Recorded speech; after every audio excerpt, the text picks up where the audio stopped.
Hello and welcome to the Raising Athletes podcast. My name is Kirsten Jones. I'm a peak performance and sports parenting coach. We're like halfway through the 7th year of doing this, if you can believe that. And I'm 2 years into Raising Empowered Athletes, the book that came out through Triumph Books 2 years ago that I love is making its little way around the sidelines into fields and courses and pools around the country. In fact, today I just got my numbers from my publisher, kind of fun. I only get them twice a year. The publishing world is kind of antiquated, but found out today that I've sold over 4,000 copies. And that's the goal, is to help parents on this journey as we're all trying to figure it out. I love talking with the ones that are on the front end of the journey all the way through, where I am, which is into their 20s. And we think, oh, by then they'll have it all figured out. But oh no, we get to help at every single phase. And today's guest, we've never dove into the trenches of track and field and running. And there's so much. I have a couple running clients, and I love runners. I got some stories to tell about from my days at Nike. Jena and I overlapped at Nike, although we didn't know each other. She was an intern when I was still working in global footwear. But I love, again, hearing from experts in their field. And Jena is a former pro runner, but also now a peak performance coach and a mother and a track coach. So Jena, thank you for making time for being here. Yeah, thanks, Kirsten. Thanks so much for having me. This is a great time back to school. You've got 2, 3, and 5 getting back to routine. I always looked at the year kind of broken up into two. People set New Year's goals, but I always felt like fall is a great time to set goals too. How is it looking for you with you getting back to school and your kids getting off to school?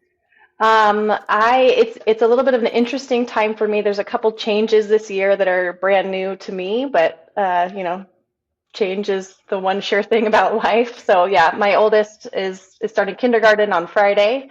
So we're entering the world of elementary school parenting. And then this is actually the first year that I'm not coaching cross country. So I'm working with athletes who are running cross country, but I'm not there, and I'm having a lot of FOMO of not being there for them. Yeah. And you made that shift to be able to focus more on your peak performance work, your mental performance work? I did it. I needed to take a step away, more for like a mental health perspective. So there was, there's a little bit of conflict going on, and I'm fortunate to get to continue to coach on the track side, but I just needed to step away from cross country for the time being, and that's part of what brought me to mental performance coaching. I was kind of starting down that path, but that's what made me take the leap. So let's talk about your journey and how you got to here. I always love hearing how people, as I think it's so insightful, right? As to, it's never, I don't think it's mostly never a straight line. I mean, we have these twists and turns along the way, but can you take us back to when you fell in love with running and your journey? Yeah, I think I have maybe one of the most straight lines in terms of running being my thing that I've ever heard. I started, my first track and field team was when I was 5 years old. I have basically done it since. I missed third grade, but other than that, my parents both ran at the University of Washington, so I did a lot of other sports, but track was always kind of in the mix. And yeah, so getting into like middle school, so I also played basketball through middle school. I started basketball in third grade, coincidentally, through junior high, and then I ended up quitting basketball before my senior year. One of those really common stories of like the coach, she was fresh out of college. She'd played basketball collegiately and hadn't quite developed those coaching skills to be able to coach, people who weren't that much younger than her. And yeah, I remember some like specific practices where it's like she wanted me to pass a certain way, and for some reason I just wasn't getting it, and she kicked me out of practice. And this was like a morning practice, like I was at school, like I just had to sit in the hall and wait for school to start. And yeah, I just remember there was one day that it just like occurred to me, oh, I don't have to do this. Like I had my identity so wrapped up, and I was always an athletic kid, and I was cross country in the fall and basketball in the winter and track in the spring. And it just like hit me like a lightning bolt of like, oh, this doesn't have to be my identity, and I don't have to put up with somebody treating me in a way that really brings me down. And I never played basketball again, which, I had thoughts of, potentially I could be at a small school and do all those sports continually. And but I think it led me to dive deeper into the world of distance running in particular. So I also So had a do you very, do you yeah. do you remember? Did you tell your parents about that incident, or did you just handle it on your own? I mean, they knew about like when like the passing incident. Yeah. Did Um, they know about that? I don't know if they knew about that one. They knew like when I said like, "Oh, I just decided I'm done." Like obviously that prompted a lot of conversation, and then some like they, along with some other parents, ended up like having a conversation with the athletic director about how things were going, because I wasn't the only person experiencing those sorts of behaviors. And uh, the administration didn't do anything, but she did end up leaving, but like right before the season, my senior year. And I remember that being hard for me because I was like, well, I would have played, but I felt by then I had missed so much time Mm. that I was done. And you brought up a really good point, which is very true, in that over 70% of coaches, because you played, oh, you must be able to coach, right? And as we now know, just because you understand what the rules are does not make you a great coach. Yeah, yeah, and I feel like that's such a it's hard because coaching does not pay well in most cases, the vast majority, but it's such an impactful role in young people's Mm. lives, and that's a big thing. I mean, this is part of what drives me to be a better coach. Um, and also like as I'm becoming more established as a mental performance coach, figuring out like, okay, I would really like to support coaches, and understanding like financially that's usually they're not as lucrative as executive coaching, for example. Like I could go to the corporate side and teach these skills, but I would really love for coaches to have them, and parents, and of course athletes, because I feel really strongly about that like non-parental adult mentor figure, and they're so important for adolescents in particular, because their adolescents' job at that stage is to push their parents away, right, to find their independence, but they are willing to listen to a non-parental adult mentor for better or worse. So that was an And wouldn't you experience that I love had. wouldn't you love to go back to that day? I bet you $5 she doesn't even remember it. Yeah, And it was probably something that was going on in her own life. It had nothing to do with you.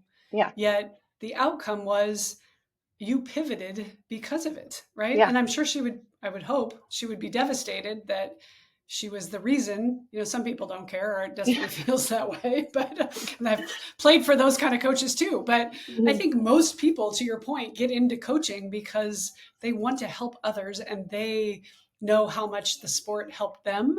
And so to be able to pass it, to pay it forward is a gift. Yeah, yeah. I mean, I coach with my husband. He's our sprints and hurdles coach for track, and man, we spend so much time like, did I just say the wrong thing that's going to ruin this kid forever? We spend a lot of time overthinking, but it's because we care so much, and we care about how we come across and how they're hearing what we're trying to say, and that sort of Yeah. thing. It can So make such tell a big impact. so you dropped basketball sophomore year of high school? After my junior year of high school, so Oh, okay. I only didn't do my senior year, and I was like a first off the bench kind of player, so I was varsity, but not a star. Um, but it was a big part of my identity. And then the other part was, 2/3 of my seasons were running. So I was very good in junior high up through 8th grade. Like locally, I would win most of the things, or be in the top few people. And I had a really common thing happen, especially for girls at that age, which is when puberty hit. I gained some weight, but like a normal, I went from a little kid body to a young woman body. I was still very fit and athletic. Um, but what I learned later, it wasn't until I got to college that I learned that my iron levels, I was severely iron deficient. So I had iron deficiency anemia, which is common for girls in particular because of the loss Right. of iron through menstruation. And so I went from being like a very confident, I'm really good at this sort of person to being, the person who just loved it the most and wasn't going to stop doing it. But um, I always felt a little funny about getting like the coaches award versus like the MVP award. Like it was kind of like, well, you try hard. That's how I always felt about it. But that's kind of the shift that I made. Um, and yeah, so that persisted throughout my high school career where I was, our cross country team was very small. So a typical team has 5 athletes score and 7 are on a varsity team, and we would struggle to get 7 people. Um, and so yeah, so I would run varsity, but we had a smaller size team. But I discovered Division III, NCAA Division III. Actually tagged along with a friend who was being recruited to. I went to Willamette University in Salem, Oregon. So I tagged along with a friend. He was being recruited, and I got to go to his like little recruiting things, and they were like, "Yeah, you can come too," because I mean, one of the beauties of this sport is it's a no-cut sport, and that's true still at the Division III level for a lot of schools, not all of them, but so I could still come, even though I was not considered like someone they'd be contributing to the team from a points perspective. But that was my introduction to getting blood work done, and it took about a year. But by my sophomore year in college, I started scoring for the team. I kind of came back to like the trajectory that I seemed to be on from my middle school days. Which is interesting since both of your parents ran. That did your mother not experience any of that? Um, so my mother, she was also like very good, and then she was more of a sprinter. Oh, okay. So she in college they tried to kind of move her up to the middle distances. She was one of the first classes to benefit from the passage of Title IX. So she would say herself like, "Oh, I wouldn't have gone to a Division I school nowadays," but at the time it was she had been like a big fish in a small pond. So it can anemia especially can disproportionately affect endurance athletes because iron binds with oxygen. And so when you're talking about an aerobic sport, that's when you need oxygen flowing throughout your body. And if you're running shorter distances like 200, 400, that can have not as big of an impact. It wasn't until recently that it became more common knowledge. And honestly, it's still a lot of coaches aren't aware of how important it is to have blood work done for your athletes, and a lot of doctors as well. Um, you have to specifically ask for the test. It's a ferritin test is usually the best indicator of where your iron levels are, along with a couple other things. You have to specifically ask a doctor to have that test. And every person, especially every girl, should be getting that test just to know what their baseline is. The general population recommendation is you're around like a 20 for your ferritin levels. But for athletes, you want that more in like the 40 or 50 range. And so doctors won't necessarily even want to test for it. You have to ask them to, and sometimes convince them to, for insurance reasons. And So then do you sometimes have your high school athletes get tested? I ask them to. I mean, I'm not Okay. responsible for them, but Yeah, yeah. yeah, we're Of very course. open about talking to them about it. And some people do perform better at lower levels, but you don't know if you do until you're aware of what your baseline is. Yeah. Um, so yeah, so we talk to parents about it, and then I actually am working with another local coach to create literature for MDs so that they are up, like they know that 20 is not good for an endurance athlete. They need to be at a higher level, and ideally that's not through supplementing.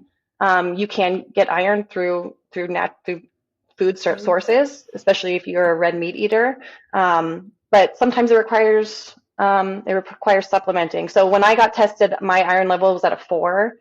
And until recently, that was the lowest I had heard. I have 2 athletes now that one was at a 2 and one was at a 1. Whoa. So yeah, so their lives have their ability level and their confidence is transformed And not that just through, yeah, looks like fatigue and exhaustion and yeah, injury, I would yeah, think. You would yeah. get injured more frequently, or Yeah, it's mostly the like fatigue. One was having panic attacks, and so it was like the physical was linking to her mental side as well. Um, because it's just like, why is my body not responding the way it has always responded? And so, and that athlete in particular is the one that kind of started me more conscientiously looking down the path of the mental skills. But it was very much paired with the physical things she was feeling and how that yeah. triggered some things mentally. Yeah. Lauren Fleshman's book, and Yes. then Kara Goucher's book, Hmm. and then I did have Katie Steele. She wrote a book. I think it's Enough as She Is. Because same, she ran at Oregon, and similarly was getting on the path to train for Olympics or all of that, but basically her body got so broken down that then she got stress fractures in her legs, and Yeah. like, because you're being told you need to be thinner, and so your only correlation to performance is your weight. Yeah. It's such this sport, along with other, like gymnastics, I think, and other ones that weight does play a component in how you actually perform is so tricky, and it's so like rife for the potential for eating disorders and disordered eating. How I like to think about that is it's not that you need to be lighter, it's that you need to maintain your strength to weight ratio. And so one thing that I've learned in learning about like lifting and strength training is like, we often treat distance runners like they're not athletes. Hmm. Like, just go run, be as skinny as you can. We actually had a coach when I was in college who told one of my teammates, "Well, we don't want you lifting a lot because we don't want you to get too bulky," which is also just factually inaccurate. But the nature of doing endurance means that even if you lift, you're not going to be getting hypertrophy, you're not going to be getting big muscles. But I mean, the Hmm. message was like, stay slim. Um, and that's just not I got accurate. that in volleyball. And, Yeah, and we needed to be jumping and blocking and swinging, exactly. and they were worried about us being too fat. And my first coach at San Diego State put me on a diet the second I got on campus. And Yeah, I was 15% body fat, which, they don't want you really below 14, yeah, 12, yeah, whatever, because then you stop menstruating, yeah, and all they cared about was the number on the scale and how you looked in your buns back in the yeah, day.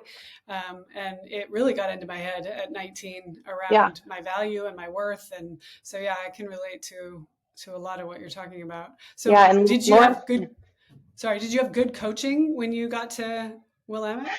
um, I at the time I was really happy with what I was getting, and I felt like, especially because I saw such big improvements. Um, I was pretty fortunate that the only time I had teammates who for sure had disordered eating and for sure had eating disorders. And I think that my all male coaching staff struggled with how to deal with that. They were pretty new to coaching the women's team alongside the men's team. The previous women's team coach had just moved on, so it had just gone under one coach. So it was definitely an issue on my team that I think they just didn't have the infrastructure to deal with. I was fortunate that the only time I ever thought, well, everybody else is thinking like maybe I should eat less, and that just made me think, eat, huh, I'm hungry, and then like I would eat more. So I just Yeah. like, for some reason, that was just not how I was never wired to work to think that way. Uh, so I think there was a lot of room for improvement overall. There was some, so I ended up qualifying for nationals after my freshman year, I was still struggling, but once my iron got up to where it needed to be, I qualified for nationals every time after that. Amazing. And my junior year would probably be like my junior year of college, when I was in the best shape of my life. Like, there was a point where my coach said in front of everybody who was still training for nationals, like, well, that was the best workout that any girls ever had on this team. And I had a national champion on my team, on the girls' side. So I went into that nationals that year thinking, like, this is it. Like, this is my chance. I'm ranked high. And my main event was the steeplechase. Are you familiar with that? Yeah, that's a Yeah. hard event. Yeah. It's For anybody listening who doesn't know, explain. yeah, it's 3,000 meters. And there are every lap there's 5 wooden barriers. You might see them. There's some tracks just have them out. So it's kind of like a hurdle, but it's about 3 lanes wide. It's made of solid wood. So like if you hit one, like it doesn't go down like a hurdle, you go down. And then one of those barriers every lap has a water pit on the far side of it, and it's at a diagonal. So you go off the water barrier. Most people step on that one, and then if you're really good, only one foot gets wet, and then you're back out. I was not that. I never quite nailed the water barrier for that, but so I had qualified in that year for the steeplechase and the 5,000 meters. And the steeplechase was my better event. I was the school record holder at the time. Yeah, so in this race, I was in, I think, second place with about a little more than a lap to go. And I, was cruising over this barrier, and all of a sudden I wasn't. And my trail leg, so one leg goes straight over and one leg kind of comes off to the side. My trail leg had hit the barrier, and my momentum just stopped. And at that point, I had never in my life DNF'd a race. DNF is do not finish, or did not finish. And I carried a lot of like, I can't ever let that happen, because once it happens, it's allowed to happen in my head. And so I kept going, and the field one by one was passing me, and I come up to the last water barrier, and I think, okay, well, I don't want to step off of the leg that is feels like it's wobbling. I didn't know what was happening, but it felt like my leg was wobbling. So I planted on that leg to try to step on the barrier with my good leg, and the leg buckled, and so I went down again. It actually, in hindsight, is a little funny. There was a picture, and there was a little space in between the wood barrier, and there was like a backsplash, and you could see my face in between as I was going down. Really traumatizing at the time, but in hindsight, I was like, I wish I had that picture. So then I kind of just swung my body over into the deepest part of the water pit, drudged my way out because I didn't want to DNF. And I ended up out-leaning somebody for not last place. Wow. So that was a pretty rough experience. My coaches didn't really talk to me. And I still, we had our trainer with us, and he said, oh, it's your PCL, it's not going to get worse. So you can run the 5,000. And so I started the 5,000, and I was what's your PCL? The posterior collateral ligament. Okay. So it's in your knee, but it's not like you can go without it. It's just going to hurt. Oh. Until it heals itself through scar tissue. They usually don't do surgery on it, unless you're somebody who does a lot of lateral movement. Was it from the trauma of hitting the? Yeah. It was from probably hitting the barrier. I probably hit the barrier just right. It's an unusual way to get it, but that was what the trainer's assessment was. So I went out and I tried to run the 5K, and I was just wiped, and I DNF'd the next race after all that. So so I was bawling, and eventually I made my way to my coach, and he said, you stopped too long ago to still be crying. And I was like, oh, okay, cool. So I rebounded. I had a good senior year. Although, I did struggle then with, my mental skills really suffered after that. And we had a great athlete come on and become a steeplechaser in her first year of track, and she broke my school record. I was in the race, but I PR'd. I also ran well.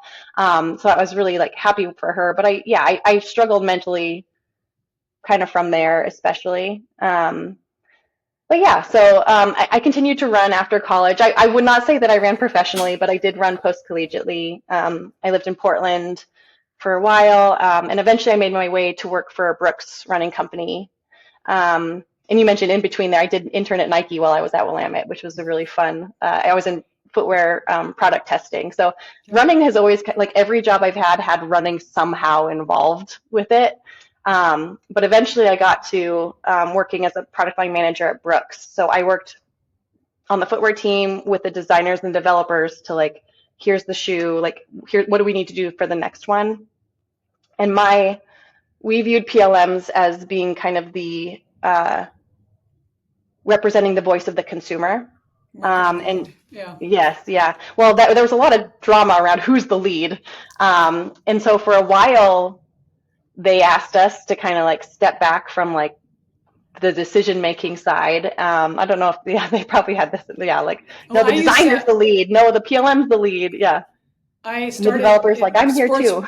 yeah, in sports marketing, and then I moved over into product, into global footwear, and then I moved out of footwear but into HR, and I would help run offsites, and I ran this program, Product Creation University, where we would work with the triad, design, development, product marketing, on actually everybody. It's like, you each take a turn holding the baton, and we need all of you to be holding the baton, just at different times. But we would Yeah. literally lead offsites, and I would lead courses on how do we get the triad to work as a team, and Yeah. that not everybody gets a chance at being the hero, but in different ways. Yeah. There's always drama around it, but who makes the final call? Yeah. Yeah, and we experienced that as well. And so there was a while where they just asked us to like kind of take a step back. And what we ended up doing was um, doing really, really deep dive consumer insights in the style of IDEO, which is came out of Stanford Design School. So um, I think the ones that were the most impactful were we would do in-home interviews. So we would, I mean, all over the world, we'd go um, through use recruiters and go into people who go to their homes, see, Their what shoes. shoes did they have and what did they talk about and what motivated them. Um, and yeah, I was really inspired by it because it was just about being curious and not assigning any value to them. Like Mm. whatever they had, wherever this motivation was coming from, like you don't get to decide.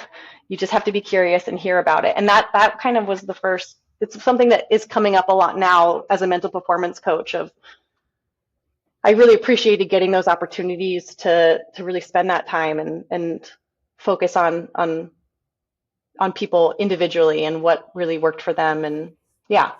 Um, and so I was at Brooks for 7 years. And then, yeah, I was fortunate to be able to kind of take a step off what do they call it, the hedonic treadmill Yeah. and take some time away and figure out what it is that I really wanted to do. And that's when I came to coaching. This was during COVID.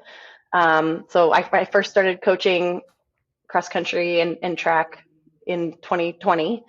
Um, and yeah, I mean, part of me is like, how did it take me this long to get here? Because I took some coaching classes right out of college. Like I was ready to be that person who jumped right in but I think I feel really fortunate that it took me a while to get here because I think I have a lot of different insight into, yeah, what's going to work in coaching um, yeah, and then my athletes, I have some great athletes, and some of them have I think very high EQ. I mentioned the one who was having panic attacks, and she's one of the ones who really inspired me. Like I need to find tools for her.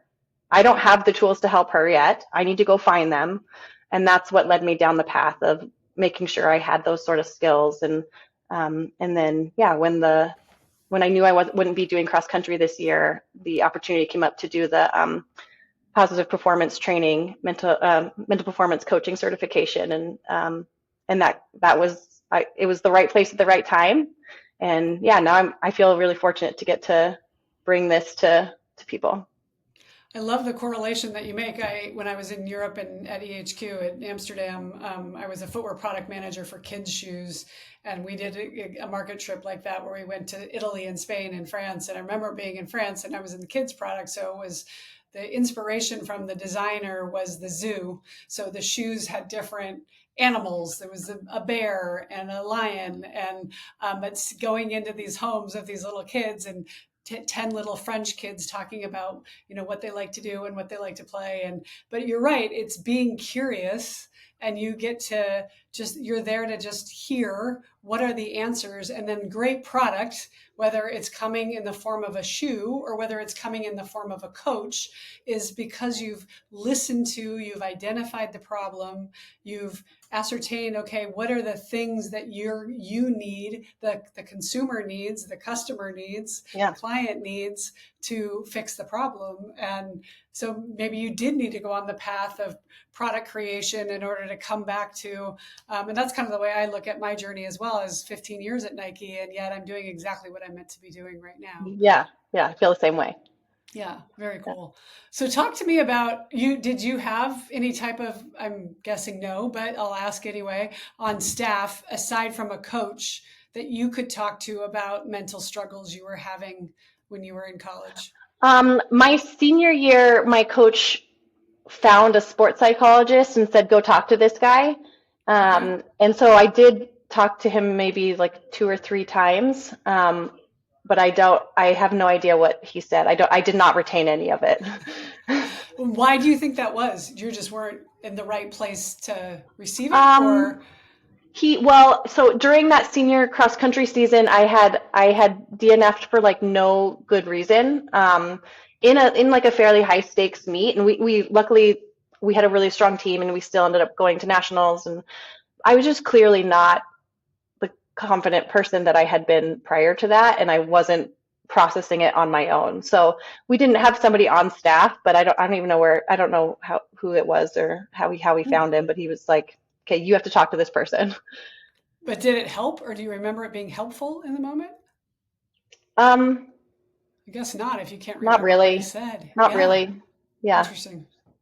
Um, So, putting the hat you have on now, how do you approach helping well, athletes? I think there's a couple of things. One is you can't help somebody who doesn't want to be helped. Um, and that's really hard as a coach, as a running coach. Um, but like they have to be open to it. And yeah, so but generally how I approach it is now I'm gonna contradict myself, but I spend a lot of time. I make training journals for my team, and so this is something that in track in the spring I had started my certification, and I had before that I had said, okay, we're gonna have an optional visualization at the end of practice, and we'd get like maybe like 3 or 4 kids. I have 45 distance runners on the track team. Um, and I made the switch of like, all right, guys, we're going to do the visualization at the beginning of practice, and you're all doing it. And so I expect that there's a lot of kids who are not going to, they're not going to remember all this stuff. But my tack as a running coach, as a track coach, is like, well, I'm going to expose them to it as much as I can, and whatever they take away, even if they don't even know that they're taking it away.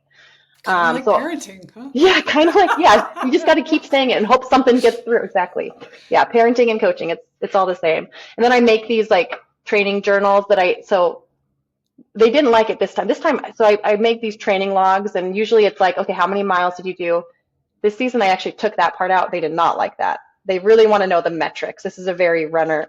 Technical, yeah. Yeah, there's so many numbers involved with our sport, and a lot of them are on Strava. Have you heard of Strava? Yep, sure. So there's a lot of opportunity for comparison between their teammates, between athletes, local athletes, between the best athletes in the world. Like they can see it; it's all out there. So yeah, so I try to do a lot to like take them away from those opportunities for comparison, and that's something that I've been reflecting on a lot lately. Is how do you take them from oh, look what they're doing, like why do I even bother, to like if he can do it, I can do it. And So what's in the journal? What are the yeah, components of the so this journal? one I made a new one for another team, but like one of the big ones I always do this is based on are you familiar with Brad Stulberg? No. So Brad Stulberg has this great sense of like diversifying your sense of self, because it's so easy, especially in adolescence, to make your whole identity this one thing. And so we always do. He uses his house analogy. We've done different versions, but I like the house because it's like we just give them a blank thing, and they get to write in their different rooms. And it can be as many rooms as they want, but they're someone's child or brother or sister, or they play cello, or they are a member of a church, or they're a friend, or just all these different things that represent what makes them them. And like in our case, running is a part of that identity, and maybe even they love it, so maybe it's the room they spend the most time in. But you need to have those other rooms, and spend a little time in those other rooms, so that if something goes wrong, if you experience an injury or a failure, you have those other rooms to go to. If something goes wrong. So I use that's the same yeah, analogy, but I just talk about it as a stool. And what happens is we get down to one leg. And what yeah, happens when we only have one leg? We yeah, can't, the stool doesn't stand. So we have to have, it'd be great to have 7 or 8 legs, because when one goes, oh well, or yeah, when it's not yeah, going well, yeah, okay. But you're right. I think this generation has been really focused on, you've got to be a straight A student, and you've got to be this yeah, time or this score or this, and if these are the 2 things that I identify as. What if one of those, or both, heaven forbid, you flunk a test and you don't hit your score? yeah. That's when you start hearing this It feels life or death. suicidal. Yeah. Yeah, it feels very, I need to make a permanent decision about something very temporary. Yes, exactly. So like that's one of the first things I try to do with my athletes is like, hey, this is not who you are. Like this is something that you do. Um, and then from there, it's just about like it's kind of similar stuff, like zooming out. There's a tool that I really love from Dr. Ellen Langer. She's at Harvard, where it's okay. You're stressed about a thing. You're really like you're worried that this horrible thing's going to happen. You're gonna DNF, or you're gonna have a horrible race at state. And so what your brain does is it assumes that any thought you have is the truth. It doesn't question it. You have to learn to question the thoughts that come in your head, which there's 50 to 70,000 every day. So you have to learn that those are not you, and you can challenge them. So your brain thinks that I'm going to DNF at state. And so what I like to have them do based on this tool is like, you're going to make a list, through like, I like 3, it doesn't matter how many, you make a list. Why is that not going to happen? And then you make a list of why, if it happens, it's going to be a good thing for you in the long run. And I had an athlete that I did that with last year. He's a freshman, and he had literally said to me, like not long before, like, well, if I'm not running as fast as this guy did his freshman year, then what's the point? And so he was about to get in off the wait list into this big invite, like a much bigger stage than he had ever been in. But he was not feeling good about his performances that year so far. And so we went through that list, and he's like, well, I feel like I have to do it now. And his fear was he was going to get last place in this meet. Because he was first off the wait list. He hadn't gotten in on his own time, initially. So he was seated towards the end. So his fear was he was going to get last. So he did this list, and he goes, and he was going to get last, and he wasn't going to run fast.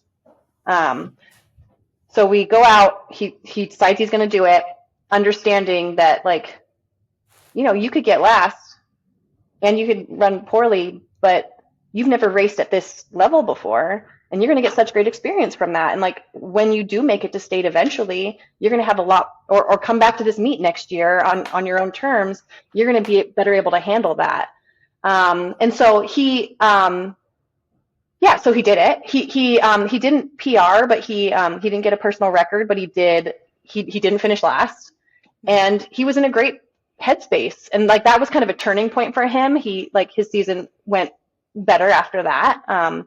But I just love that tool, just because it helps them get out of their you assume it's going to happen, and you assume it's going to be horrible. And when you make those lists, hey, that thing might happen, it might not, but you're going to be okay either way. Yeah. This isn't the moment, this is a moment, right? Exactly. And we get so convinced that what if this happens, and and we go to worst case scenario, and then what happens there? We put all this energy towards it, and we make it happen. Yeah, exactly. We actually will it into being. I right? know. So, when you're like, don't fall, it's like, Yeah, fall is the thing that you're, yeah, yeah, you think you can or you think you can't, yes, either way, you're right. exactly. So, Yeah, what are we focusing on? It's expanding. So, yeah, that's a great exercise. yeah, 'Cause I get that one a lot too, where, yeah, if I like to have them talk about worst case scenario and then flip the script and what happens if you just play it out of your head or well, that would be just amazing. Okay, yeah, well, let's spend some time over there with that yeah. person because that's who you want to be, and so what gets us into that state? So do you talk at all about tools to help them shift their state as they go into big events? Yeah, we talk a lot. We use we're starting to use more like the eyes off, the individual zone of optimal functioning, or yeah, um, which is a little tricky because I don't like to use arousal levels around high schoolers. So we talk about hype levels. Oh, there you Like, go. yeah, so I had so at state this year I had a male and a female athlete running in the 800, and so we've been talking about this and like get what is your ideal level, like 1 to 10, that you perform at your best, and like, and not only that, but like what is your routine to get you there, and what's your routine to get you there if you're too low or you're too high, like which direction are you coming from, um, like what tools do you have, playlists, or whatever, being around teammates, not being around teammates, like what do you need to get yourself where you need to be. So I was walking the male athlete to let him go to the infield where I'm not allowed to be. And I was like, okay, where do you want to be? And he's like, a 3. And this guy was like, yeah, that makes sense. Like he's very, very cool as a cucumber. And I was like, okay, do you feel like you're there? And he's like, yeah, I'm there. And he went out and he did his thing and he made the final. And then I went to take the girl who, she had run the 1500 the day before, but she was like, okay, you want to be at like an 8, right? She wants to be at an 8, and she's like, yeah, I'm at an 8. So like just like really hitting home that it's different for different people. And it was really interesting conversation that sparked between the team when we were talking about it. And I think this is really relevant for cross country teams because I had people who just wanted to be alone, and I had people who wanted to crack jokes, and they hadn't had those conversations with each other before of like, hey, this is not about like, I don't like you. This is just what I need to get to my ideal level. So I love that tool for teams, because it's like, yeah, they're able to communicate. It gives them a language. And it's fascinating to think that somebody needs to be in a different state than I want to be in, which I don't think, they're just thinking of themselves. Exactly. Understandably, they don't know enough yet. But I was working with a team, I want to say it was a men's volleyball team, but I can't remember now. But the one guy was like, I said, so what do you do to get in the zone? And he's like, classical music. And I'm like, really? Like Yeah. right before you go out? And he was like, yeah. And it was just like, never in a million years would I think you would want to listen to Bach or Beethoven. But everybody has something. So that's also, it is no judgment, and Yeah. letting them tell each other what they need and what state they want to be in. And you're playing in love or fear. You're playing, some kids play really, really well when they're pissed off, when they're Yeah. like, Yeah. the Michael Jordan of or the Kobe Bryant. They're trying to get by me and I'm going to shut them down. And Yeah. other people are like, well, I can't be mad, or if I'm mad, then I deep six Yeah. myself, right? Yeah. Yeah. Are you familiar with David Roche? No. He's an ultra marathoner. He has won the Leadville ultra marathon the last Oh, 2 years. Last tell year he people what broke. that is. So Leadville is just like a classic ultra marathon in Colorado, and it's a 100 miler. And it started, I think, as actually like a horse race or something. I think it started as a horse race. I'm not in the ultra Yeah. marathon scene too. I think it started as a horse race, and now there's a bike and there's a running edition. And And what so do you win when you finish the you get like race? a Do you belt know? buckle. You get a belt Yeah, buckle yeah, a big fancy for belt buckle. Yeah, running 100 miles. yeah, Yeah. yeah, and a lot of rest, hopefully. Yeah. Um, so last year he had broke the unbreakable Leadville record, and his big thing is like high carb, which is Mhm. that's a big breakthrough in ultra running. I don't run ultra marathons, but I am a big fan of high carb because fueling that's the thing about like that strength to weight ratio that like one, they need to do strength work, but they also have to fuel that work. So I'm very high What carb. kind of carbs are we talking about? Like what is? In the ultra marathon scene, it's like Yeah. ideally a minimum of 90 grams of carbs per hour. Okay. So like with my athletes, what I've started doing, and that's like usually if you're going longer. So for my athletes, what I say is like if they're getting to longer long runs, like 10 miles, or they're going to be on feet for like 90 minutes or more, then I'm like, okay, every 20 or 30 minutes, you should be looking at getting some carbs. We usually do like, I usually start them with like Nerds gummy clusters. Okay. Because then it's like, oh, like, Easy. okay, this is a long run, but I get candy, you know? Yes. I used to use the goo. Do they still have I goo? yeah, I do Yeah. recommend gels. There's some better gels than they used to have now. Some that aren't quite Okay. as yeah, gross. Yeah. Yeah. Um, and yeah, because it can be hard. And you know, stomach issues are a big thing. Yes, in ultra, but also for track athletes. So learning how to deal with like GI distress is something that you can take away from that as well. Um, but what David Roche did, what were we were leaning on? How it is shifted with doing carbs and Yeah. I don't know where I was leading on going on with him, but he's a big proponent of the high carb, and like he's just a very positive voice in the space.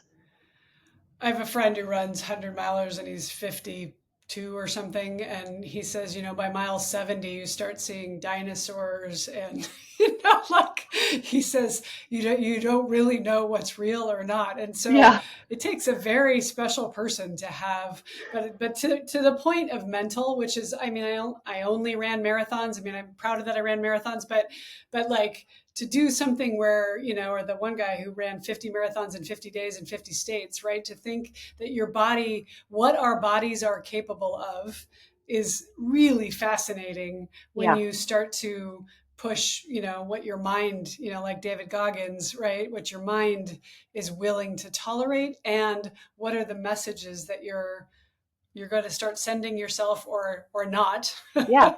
while you're on the journey, right? I love that. And like the whole Brene Brown, like what's the story you're telling yourself, and like really challenging that. But yeah, it is really interesting. We can go so much farther than our minds tell us we can.